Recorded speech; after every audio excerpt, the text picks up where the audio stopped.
Bonjour à toutes et à tous, bienvenue au cours de gestion de risque et construction de portefeuille.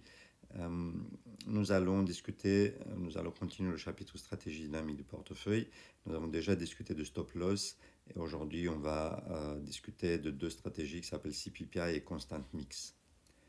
Pour ce chapitre, il y a aussi bien ces notes de cours et cette présentation-là et ce qu'on va faire en programmation informatique, mais il y a aussi, comme vous le savez, un support qui est le cours de Poly de calcul stochastique qui se trouve sur ma page, donc vous allez la trouver ici.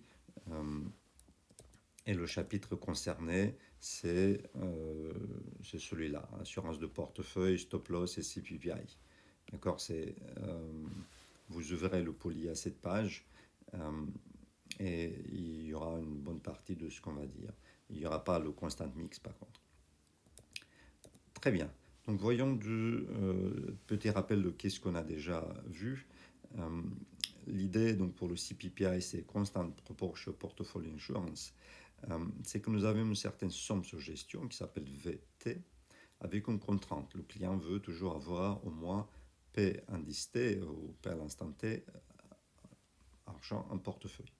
Donc, c'est quoi les éléments qui constituent ces stratégies? Bien sûr, il y a le portefeuille de valeur V de T, il y a le plancher P de T qui peut évoluer en temps, on peut rester constant.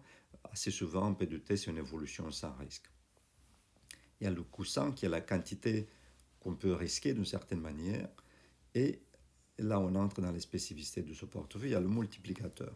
Le multiplicateur, c'est une constante réelle, M, strictement positive, et assez souvent, elle est plus grande que 1, qui va nous aider à déterminer quelle va être la partie investie en actifs risqués.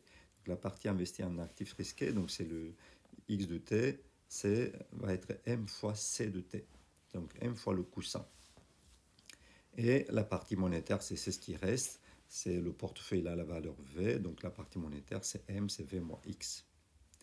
Et c'est dans cet ordre-là que les choses se passent.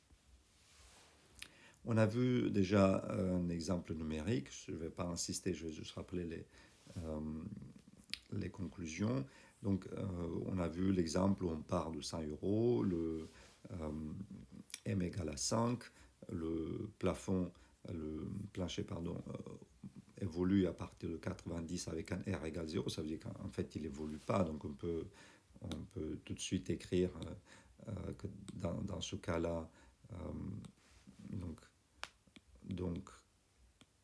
P de T égale 90 pour tout T. Et on a vu trois scénarios. Donc un premier scénario où l'actif monte, en gros, le premier scénario, il descend, donc 100, 95, 90. Donc ça, parce qu'on était effectivement inquiet de est-ce que ça va enfoncer le plancher. On a vu que non. Donc ça se comportait bien. Un deuxième scénario où l'actif monte, et là aussi ça se comporte bien, ça c'est moins étonnant. Et puis, il y a aussi un scénario où d'abord ça monte, donc 100, 110, et puis ensuite ça décroît fortement, jusqu'à 80. Et on a vu que dans ce cas-là, la règle de gestion n'était pas satisfaite. Le plancher était enfoncé, contrairement aux deux autres cas où ça se passait bien. Et donc, cette stratégie n'est pas infaillible, mais elle représente une stratégie qui est tout à fait faisable lorsque on réallume souvent, donc on ne laisse pas passer des sauts comme ça entre 110 et 80, et le marché il est supposé continuer. Et donc on peut se dire, effectivement, le portefeuille, il a deux parties. Il y a une partie coussin, il y a une partie coussin et donc actif risqué, donc portefeuille.